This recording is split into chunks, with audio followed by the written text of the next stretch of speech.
السلام علیکم ورحمۃ اللہ۔ ڈیئر اسٹوڈنٹس، کیسے ہیں بیٹا؟ آپ لوگ خیریت سے ہیں؟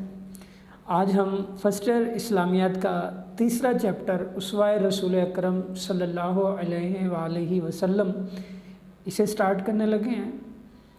تو اگر کچھ کلاسز میں ٹاپک کہیں پیچھے تھا تو وہ انشاءاللہ جب فزیکل کلاسز ہوں گی تو اس کو وہاں ڈسکس کر لیں گے۔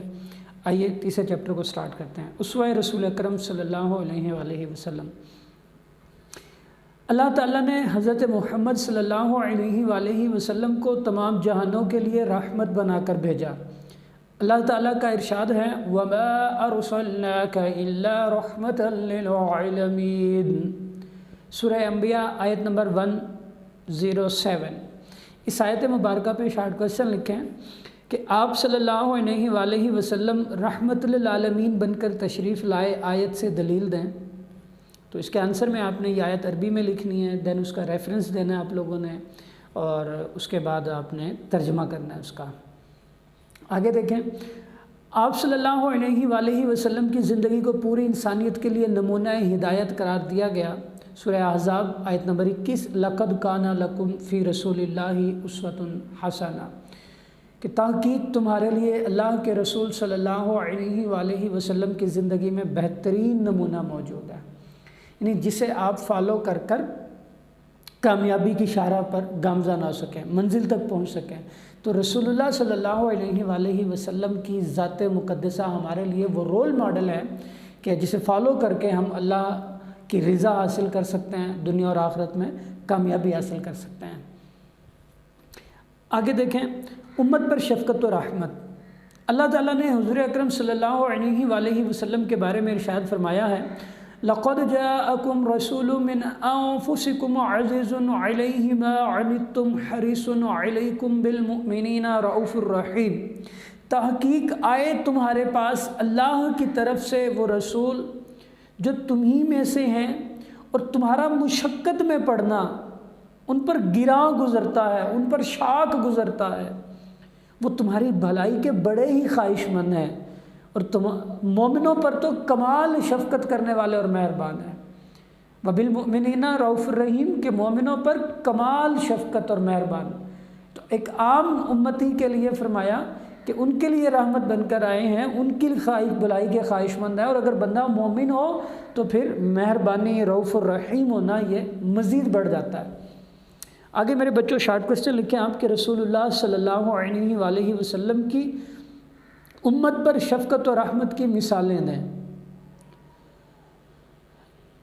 آنسر سٹارٹ کیجئے گا یہاں سے کہ حضور اکرم صلی اللہ علیہ وآلہ وسلم مقروض اصحاب کا قرض اپنے پاس سے ادا فرماتے ہیں، یعنی اگر کوئی صحابی ایسا آتا آپ صلی اللہ علیہ وسلم کی بارگاہ میں کہ جس کے پاس قرض اتارنے کے لیے پیسے نہ ہوتے، اس نے کسی کا قرض دینا ہوتا اور وہ اس کو ادا کرنے کی صلاحیت نہ رکھتا، سکت نہ رکھتا، تو آپ صلی اللہ علیہ وآلہ وسلم اس کا قرض اپنی طرف سے ادا فرما دیا کرتے تھے۔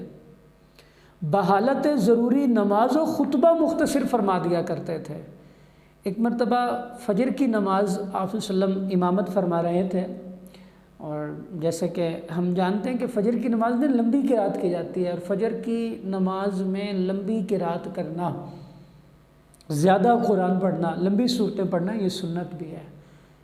تو اس وقت مطلب ذہن بھی فریش ہوتا ہے، اور صبح صبح اللہ کا کلام سنیں تو روح کو بھی پاکیزگی محسوس ہوتی ہے۔ تو اب آپ صلی اللہ علیہ وسلم نے اس لمبی صورتیں قرات کرتے تھے، مگر ایک دن مطلب مختصر سی صورتیں قرات کی اور فوراً رکوع کر دیا، اور اس طرح اپنی نماز مکمل کر کے سلام پھیرا۔ تو صحابہ کرام علیہم رضوان نے عرض کی یا رسول اللہ صلی اللہ علیہ وآلہ وسلم، حضور آج تک آپ نے ایسا نہیں کیا، آپ تو فجر میں لمبی قرات کیا کرتے تھے، آج آپ نے مختصر قرات کی ہے، تو اس کی کیا وجہ تھی؟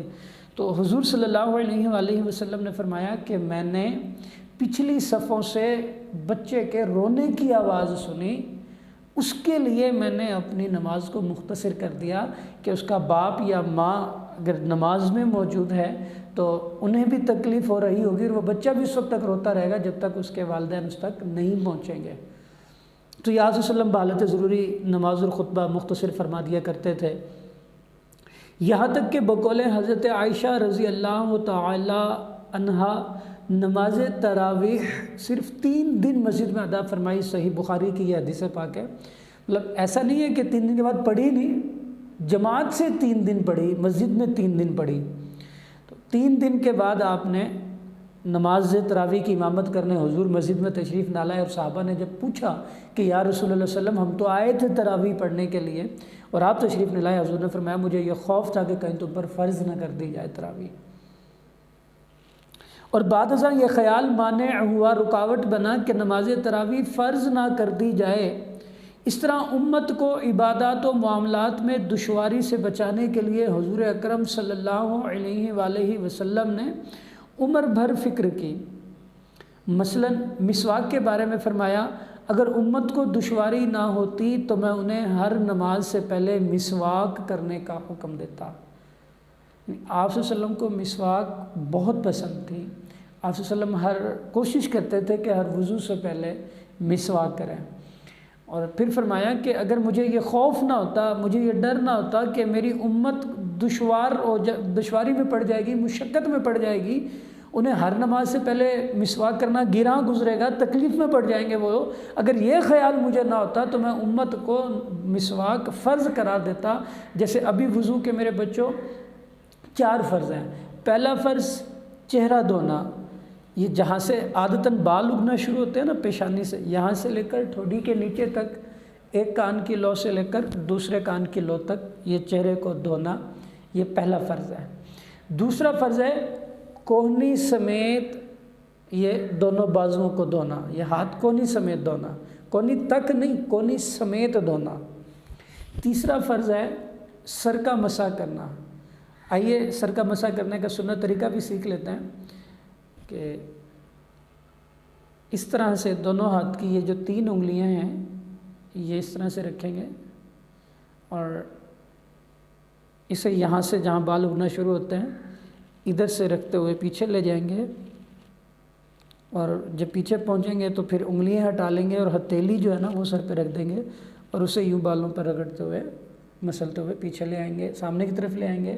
اب شہادت کی انگلی سے یہ کان کا خلال کریں گے اور انگوٹھے سے کان کی پچھلی سائیڈ کا خلال کریں گے اور مسح کریں گے، اور یہ 3 انگلیاں جو جیسے پہلے تھی اسے پیچھے گردن کا مسح کریں گے۔ یہ تیسرا فرض تھا سر کا مسح کرنا۔ چوتھا فرض ہے دونوں پاؤں ٹخنوں سمیت دھونا۔ یہ 4 فرائض ہیں وضو کے۔ اب حضور فرماتے ہیں کہ اگر مجھے یہ ڈر نہ ہوتا، کہ مجھے یہ خوف نہ ہوتا کہ اگر امت کو دشواری ہوگی تو میں ہر نماز سے پہلے مسواک کرنا ان پر لازمی قرار دے دیتا، اور پھر 5واں فرض جو ہے نا وہ مسواک کرنا ہوتا۔ ایک حدیث پاک کا مفہوم ہے کہ مسواک 70 بیماریوں سے، مرض سے انسان کو شفا دیتا ہے۔ آئیں مسواک پکڑنے کا سنت طریقہ بھی سیکھ لیتے ہیں۔ فار ایگزامپل اگر یہ مسواک ہو تو یہ 3 انگلیاں ایسے رکھیں گے، انگوٹھا یہاں کنارے پہ اور یہ چھوٹی انگلی نیچے، اس کے بعد پہلے 3 مرتبہ اوپر کے دانتوں پہ سیدھی سائیڈ پہ اور پھر 3 مرتبہ بائیں سائیڈ پہ پھر اسی طرح نیچے، یوں مسواک کی جاتی ہے۔ آگے بڑھیے۔ غرض یہ کہ خلق خدا یعنی مخلوق خدا اور خالق ارض و سما، زمین اور آسمان کا خالق دونوں شاہد ہیں، گواہ ہے کہ حضور اکرم صلی اللہ علیہ وآلہ وسلم بالمؤمنین رؤوف الرحیم، یعنی ایمان والوں پر نہایت شفیق اور مہربان کے بہترین مصداق ہیں۔ اس آیت کا بہترین عکس ہے رسول اکرم صلی اللہ علیہ وآلہ وسلم۔ تو یہ پیارے بچوں آج کا ہمارا لیکچر جو تھا وہ کمپلیٹ ہوا۔ انشاءاللہ نیکسٹ لیکچر میں ہم کافروں پر شفقت و رحمت کے متعلق پڑھیں گے، تو آپ نے اس کو اچھے طریقے سے تیار کرنا ہے۔ اللہ تبارک و تعالی ہمیں حضور اکرم صلی اللہ علیہ وآلہ وسلم کی سنتوں پر عمل کرنے کی توفیق میں رحمت فرمائے۔ السلام علیکم۔